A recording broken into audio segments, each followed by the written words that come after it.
Hi there, we're back with Fire and Flair, part two of the Wild West of dating apps. I do want to add a little tidbit that I probably could have just kept it all in one. So I'm learning as I go too, being authentic. But I don't know, I just in the moment was like maybe it makes sense to do a part one and part two. That way it's not too long of an episode. Anyways, we're back. Here I am, ready to dive into part two because it gets better. So in the other part one, I talked about my like ebb and flow of being on the apps, going off, some weird dating experiences I had, and then I took a break for quite a while, like 8 months. And like I said, that was a moment for me to do a lot of internal work. And I think that when you're single and you're on a dating journey, that's super important. So that's when I started like reading dating books and trying to find different resources to help me. So some of those resources, and I've talked about it before, it's this book called 21 Days of Magnetism. And I just happened to like, it was recommended under like the book section of Amazon for me, but it's also a journal. So it gives you like all these prompts and exercises. And I just found it so helpful. It was like a weird turning point, like it helped shift something in my brain. I talked about things in therapy. Like I was trying to be proactive and responsible in my part of why this journey has felt a little tumultuous. It's not always outside forces. We have to like look in the mirror, take a look at ourselves, do some internal work. So I want to add that in as well. So anyways, I had taken a break. I was doing some internal work. I felt like I turned a corner. I was feeling good. I didn't have any weird like negative energy or resentment. I felt like refreshed. And so I was like, okay, time to like, I feel like I'm in a different space. I feel better. There's new energy. Like, let's give this another go. I had like a different approach to it this time. And so, like, in a lot of the like dating books and advice that I've read, it says to like have a roster or like date multiple people. Like, never put your all of your eggs in one basket. Keep your options open till someone proves themselves to you. And there's like a talk about being exclusive. So, I hear from a lot of women, they're like, well, I don't like to date more than one person. That's just not how I operate. I find dating multiple people overwhelming. And that's fair. Like, we all kind of have our preferences, but I would say don't be so stuck in your own way. Like, don't have blinders on, or at least not consider something, because I do really agree. I don't think you should put all your eggs in one basket at first. Like, um, if that's the case, then you really have to take things slow and like make sure that it's like no sex before monogamy, which I'm gonna get to that. And I don't know, like really having to take it slow to make sure that someone is serious about you, because oftentimes, like when you are just so focused on one person, especially when you really like them, that's how situationships happen. And it could be for a guy or a girl, but that's why they say that, because when you put all your eggs in one basket and you get so caught up with one person and you're giving them way more than you should in the beginning, that's when you're left with like you're getting the short end of the stick, things fizzle out. That's just not the way you want to go about it. So I try to see it from both sides, but truth be told, I think it's okay to date multiple people, or in the very least, you keep your options open and don't put all your attention on one person. So anyways, that being said, I had a different approach to how I was going to date this time. I personally am okay dating multiple people, because the thing with a roster is, especially it's easier to have with apps actually, if you're talking to all these people, is it starts as like it's like a pyramid, right? So you start with all these people, and then over time, some are going to fall off, and it's going to bring you to either that one person that's right for you, or like the few that you're really interested in. Like people will prove themselves over time. Like you'll end up finding, I don't know, it's kind of a good experiment, especially if you've never dated multiple people before. So I was leaving my options open. I said, I'm just gonna see. I literally had zero expectation. Like, I wasn't even trying to find like a boyfriend or a serious relationship, because I don't know. I feel like it's one of those things you can't ever go looking for. That's why they always say it'll happen when you least expect it. So, anyways, I just am trying to figure out dating as an adult, right? So I get on the apps, I'm trying the roster method, and I'm going on like multiple dates during the week. Like it's just back to back to back. And truth be told, it did get overwhelming. Like I would, looking back, I would have peeled back a little bit, or like if I do this again in the future, like I'm not going to have so many dates stacked up because it is a commitment. Like it is a lot of your time and energy. And so you have to be mindful of it. And anyways, so I was going on a lot of dates and I over time and I had like multiple dates with certain people. So I feel like most people probably know by like after that second date, like if there's chemistry, if you know you want to see this person again. So I kind of was ended up after a month like narrowing it down. So let me go back to some of these dates that I had though. So the very first one, again, it wasn't bad, but it was just weird because I felt like, I don't know, like I'm a big believer in women's intuition. And so when I went on this date, like something was just off chemistry wise. Like, first of all, there just was none. Like, I felt like we were friends, but I had this weird inkling that they like could have potentially been gay or like closeted gay. And like, I've actually heard that from other women too, where something feels off and like, about someone's sexuality or like it's like I feel like there's not like masculine energy. That's the other thing I wanted to bring up. And I did have a whole separate episode on this because it's a huge game changer into dating is the masculine and feminine energies. So that was a lot of what I was reading about when I kind of spent my time like reading the dating books and like figuring different things out. And I'm a firm believer in masculine and feminine energies. So if you don't know what that is, I would like highly recommend like researching it. I think it makes a huge difference, especially for me. Like, I'm someone who's super spiritual and I'm all about energy.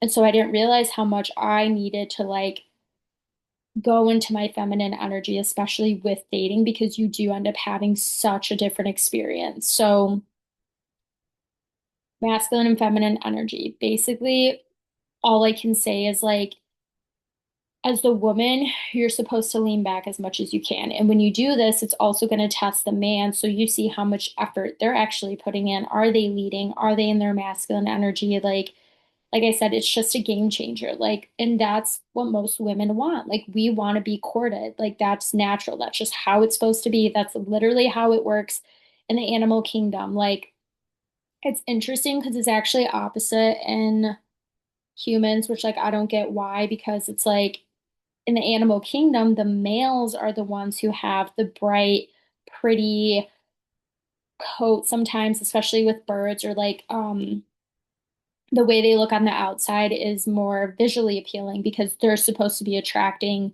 the females in that way and courting them and like proving themselves. So it's like, why can't we follow what animals do? Like, I feel like somewhere along the lines, we got it wrong, we got it backwards. Even like male lions have a mane because they're supposed to be like more flamboyant, but it's opposite for us as women. We're the ones that are having to constantly put more work into like how we look and like care so much about our appearance and be peacocking, so to speak, like having to put all this effort into being visually appealing to the male. And I'm just like, thinking about what if we lived in a world where it was opposite? Like, how would that actually, what would that look like? So, anyways, food for thought that I think we have it messed up and the animals have it right. So, what I'm trying to say though is like, they, there needs to be the concept of courting, like that should exist. And it's been so far lost along the way. And it's just so easy to open an app, swipe, get that validation, get that dopamine hit, and then done. Like no further effort needed. I don't want to take you on a real date. I don't want to talk to you anymore. I don't need you anymore. I just wanted to go on one date because I was bored and I got that out of the way. Like there's just, I don't know, too many bad intentions or not the right intentions that people use dating apps for. So I'm kind of like getting sidetracked. It's important information though. So, anyways, I felt like on this first date that something was just off, and this person could have, like, they were not in their masculine energy. Maybe they were gay. I don't know. My intuition was just picking up on something. It was definitely a friend vibe. So, I'm like, okay, yeah, not interested. The second one, this one, this date sticks out to me like as one of the most in terms of like the most weird, awkward dates I've ever had. So I love like telling people this story. For those of you that have watched The Office, if you haven't, please do. It's a great show. But for those of you that have watched it and you know the character Michael Scott and what that entails, I literally feel like I went on a date with someone who was Michael Scott. Like, that's all I can compare it to. Like, personality wise, their demeanor, the way that they were just said the most like out of pocket, inappropriate things, Michael Scott. So, look normal in the photos. Not a bad looking guy. Like I said, that's why you just never know what you're going to get in person. It's a mixed bag. So I like meet up with them. They said that they're vegan or they eat really healthy. Okay, no problem. So I don't even like doing food on the first dates, or I think they said they weren't really drinking. I can't remember, but they wanted to start with like food. I'm like, okay, sure, no problem. So we meet at this like vegan taco place, and the food is actually really good. I think they were like a little bit too old for me too. Like we're talking like a 15-year age gap. So I think that already kind of like made it a little weird because he said something like in our conversation, he's like, "Oh, your parents must have taught you well." Like my parents like don't treat me like I'm like a kid or a little girl. It's weird. Like I don't like this vibe. So anyways, I'm like, it was actually a nice night out. I'm like, "Do you want to go for a walk?" And he's like, "Sure." So we're just kind of like walking aimlessly, and the sidewalks are really crowded. Like it's not just like a place that you can leisurely stroll. So I was like, okay, this is just like it's like the vibe is off. It's getting awkward. I don't know. Like this isn't working for me. So I'm like, do you want to like sit on a patio outside somewhere and like have a drink? Because walking aimlessly around is just like not doing it for me. So he's like, yeah, sure. So we like are sitting down finally and having conversation, and like this is like number one, don't do this on a date. Like this should be common sense. Don't talk poorly about the opposite sex on the date. So like women don't talk shit about men, men don't talk poorly about women. Like come on, like again, immediate turn off. It's weird. If you have that energy, take some time off from dating, take a break. Don't be in that weird I hate women, I hate men phase, okay? If that's the case, you shouldn't be dating, like seriously. So I'm trying to like think back to the conversation of what we were talking about, but basically he starts going on a tangent and he goes, yeah, women just like guys who are 6 foot, have a six pack and make six figures. Like that 666 thing, if someone says that, red flag. Like I think that's really annoying. I think it's insecure. I don't like it. So he was like, yeah, and it's like women would rather go after, he's like, all women like the top 1% of men, but they have their pick of the litter or their choosing. And he goes, women are willing to overlook nice men so that they all have a chance. He goes, if it wasn't for apps, these women wouldn't even have access to these 1% men. So they're just wasting their time because guys are just going to use them for sex anyways. He's like, yeah, he's like, it's just weird that like women now have so much access to the 1% of men. And he's like, why go out with a Ferrari? Or he's like, why be with a Ferrari that you can only take out once in a while, or that's only going to take you out once in a while when you could have a Honda or like a stable car or Toyota. I don't even remember what he said. It was something like that.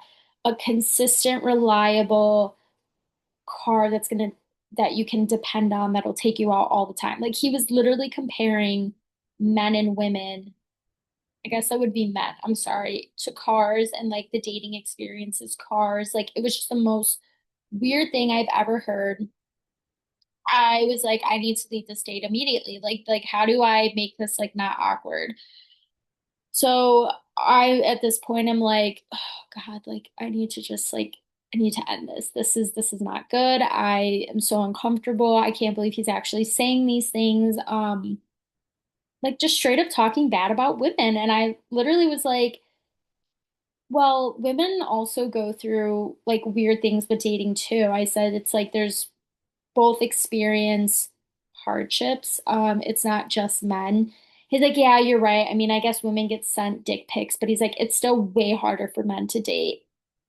I was like, I need to leave. This is like unacceptable. So I'm just trying to like somehow like not just abruptly leave. So I was like, like really had to do some inner like groundedness in that moment to be like, you're almost done, just get through it. Thank him for the drinks, like try to end it on a good note. Because I don't like I'm someone who I don't want to agitate someone further either. Like at this point, I'm thinking about my safety and how uncomfortable I am. So I'm just like, okay, I'm gonna try to like exit gracefully, which I did, and then he ended up like hugging me goodbye and was like, I could tell he was gonna go in for a kiss, and I just like kept leaning back and was like, that's definitely not happening.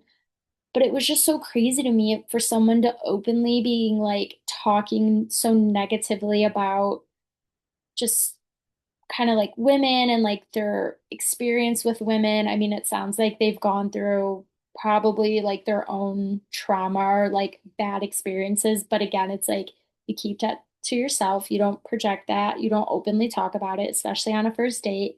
It sounds like you need therapy. It just was insane. Like he just reminded me of Michael Scott, just the inappropriate comments, the way he was saying it, the lack of self-awareness. So that date definitely sticks out to me to date because of how weird it was. So, anyways, that was my Michael Scott date. Then I ended up going on a date after this. And so I literally said, if this, because it was like, again, two bad dates back to back. I'm like, here we go. Like, same thing I experienced before. So, this next person, I was like, I'm gonna give it one last shot. Maybe third time's a charm. Otherwise, I'm done. I'm deleting them again. So luckily this person was, I mean, come on, when you go from Michael Scott to like anyone else should be better. They were more normal, but like, so we were deciding on a place. He told me he had a dog, and I just said, like, I had mentioned, oh, like this place allows dogs. Like, I was trying to make conversation, or if he ever wanted to go there with his dog sometime. He's like, oh, well, we should go there. And then he's like, should I bring my dog? And I'm like, sure, like, if you want to. Never had someone ask me that before. So he actually did end up bringing his dog. And at first I was like, okay, I'm gonna go with it. Cute. Like I like dogs. Don't bring your dog on a date. It's just like it's too much of a distraction. The dog was well behaved, but it's like still like the person's constantly having to like watch their behavior and tell them to stop doing something or like pull them on the leash or get them water. Like it's just it's a lot. So I don't think it's appropriate unless you're like a couple dates in, like maybe past 3 dates, that's fine. But like on a first date, absolutely not. Do not bring your dog. I don't know. We had like I think 2 dates and both just knew like after that it wasn't going anywhere. But yeah, had someone bring a dog on the first date. Then I had an interesting experience after that. So go on a date with a new person and they seem normal, attractive. So we meet for drinks. Gentleman pays for the drinks. Then we go across the street to this other bar. So when we're there, we got drinks and an appetizer. So when the bill came, he paid for it, but his card declined. So like I don't judge, like if it's happened, sometimes it's literally just like a weird glitch thing. It's not necessarily that like your card's getting declined because you're not paying your bill or like something like that.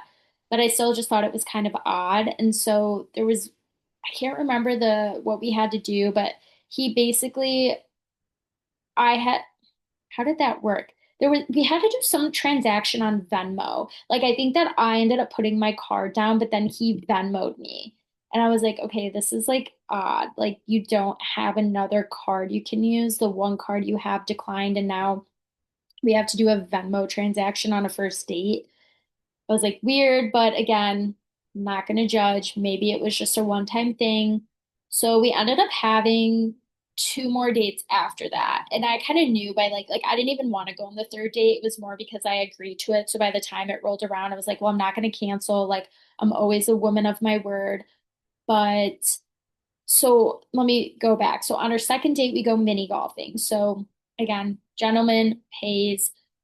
So he ends up saying like, "Oh, let's make a bet with like whoever wins." Like, so I'm like, "Okay, what's the wager?" He's like, "Well, whoever wins has to pay for the next date." And so I kind of was like, "Okay, interesting. Like that's pretty specific." I personally would have picked something else. Like, just kind of weird. He immediately went to like, "Well, whoever wins will pay for the next one." And I'm like, "Okay, well, if you're already like getting tired of paying, then maybe you shouldn't be dating." Like, I don't know.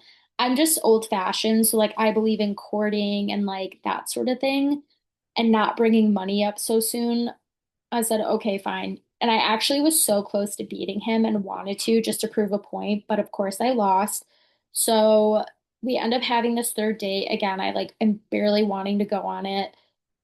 And because I lost, I was like, okay, sure, I guess like it's on me. So we end up getting food and it wasn't like super pricey, but like again, I will always do what I say I'm gonna do. So like I paid, but it also was kind of to test him and see if he'd actually let me. And he did. And I was like, wow. So like it's one thing to like have like this bet and this wager and like, but to actually like see it through, like you were serious that you really wanted whoever lost to pay and you couldn't even be like a gentleman and like you literally let me pay. Like we don't even know each other that well. Like it just something about the money thing was becoming really weird to me and it like turned me off. I'm like, yeah, between he said he like had walked 30 minutes to like meet me. Like I could tell there's like just some money issues there. And I don't know. I'm like, your card literally declined. And it sounds like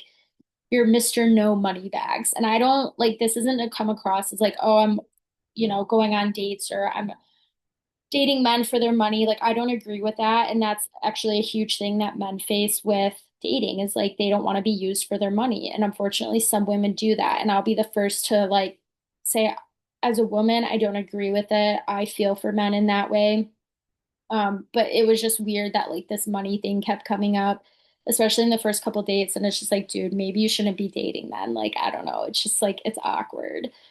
So there was that. And then I ended up having two other ones that like actually went well. Like one person was like, I loved our conversation. They were like the nicest person, just a great human being. And so I appreciate dates like that where it's like, this is such a genuinely good person. It's like refreshing to meet people and know like, okay, there's other good people out there. We're having great conversation. Unfortunately, it's just not there romantically. There's no chemistry. So that was like it was kind of that situation. And I think like going forward, if I come across that again, like I just want to be like very open and honest and say, hey, like, unfortunately I'm not feeling it chemistry wise. I don't want to waste your time, but I really like value you as a person. I've enjoyed our time together. Like I'm willing to stay friends, or if there's anyone that crosses my path that I think you could be good for, like I'm so willing to like keep you in mind. Like I don't know, just keep the momentum and like good karma going, right? Like what do they call that?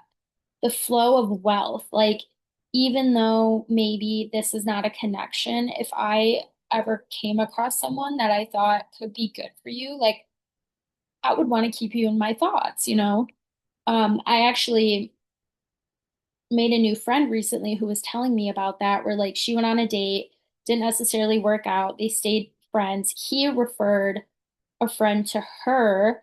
She went on a date with him. Again, didn't end up working out, but it's like they kept that like flow going because it's just about like expanding your network, meeting new people, especially if they're like a good person and you're like, we still vibe as people. It's just not there romantically. Like that could be an opportunity for a new friendship, for them to bring someone into your life, for you to bring someone into their life. Like you just never know. So I thought that was like really interesting and such a good kind of like concept to like live by going forward. Like I'm gonna do that if and when I get back on the app. So yeah, there was one person where it was like they were a great person, just wasn't there romantically. And then at this point, I think I was on dates with six people. So there was one where they definitely stuck. It was like the one I was like so interested in, that like chemistry was there. It was kind of like that pyramid thing. Like I only kept wanting to see them. So all I can say is like, yes, there can be success with it as much as like there's duds or dates that don't work.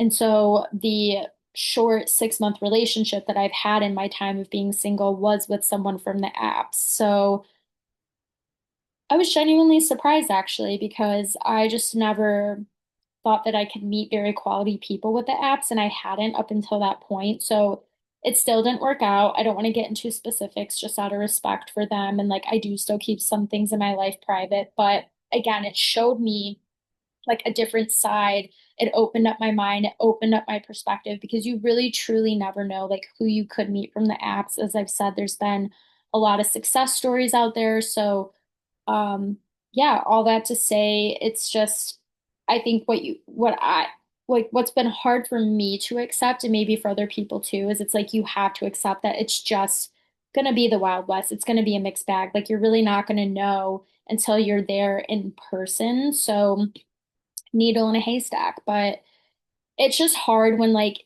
continuous, like it's back to back to back to back. Like I've had like over a handful of awkward, weird dates. And I'm like, why does this keep happening? Why do I keep attracting these people? Like, maybe I need to vet better, which I definitely know that I need to vet better going forward, because I was just kind of saying yes to everyone, just like trying to be non-judgmental, keep an open mind, but there definitely needs to be a little bit more of a vetting process before even agreeing to a date. And like, I don't know, maybe even I FaceTime someone, but then I've talked to other people and they're like, no, I absolutely like wouldn't do that. I find that awkward. Like I wouldn't FaceTime someone before, but I don't know. I think I may consider it, because it could save both of you time from having to like find a day to meet up that's like already a night blocked off. That's you having to get ready. That's having to go out. That's both people having to potentially spend money. You know what I mean? So it's like, I don't know. Maybe I will consider FaceTiming someone before. I would be curious, like, if there's anyone out there who, if you've kind of found like a good vetting process with using the apps where like you don't waste your time, you're not going on dates with people that you're not compatible with, you can sense their vibe beforehand, either through a phone call or FaceTime. Like I would love to know your experience or something you found that's worked for you. Again, like I said, I have my email address, so if anyone wants to write in, more than happy to hear your thoughts, share if you found success. Like, I still haven't really found my footing with the apps yet, I would say, especially based on my past experiences. So that's why I was like, okay, so maybe they're not for me. Like, maybe I should just give up entirely. And like, this is God telling me that, like, do not go back on the apps. They're not for you. So here we are 2 years later. I've literally been traumatized, especially because, I hear things from friends and other people that don't help. And I don't know. It seems like people literally use the apps for because they're bored and they want to validate their ego. They're rebounding, which is a big one. Like a lot of times, as soon as someone's divorced or ending a relationship, you're on the apps. And I get it. Like sometimes we need a little something to make us feel better, but it's like you're also wasting someone else's time if you're not upfront about that. And also, like, honestly, I'm a big believer in that you shouldn't be dating right when you get out of a relationship. Depending on the circumstances, it's not one size fits all.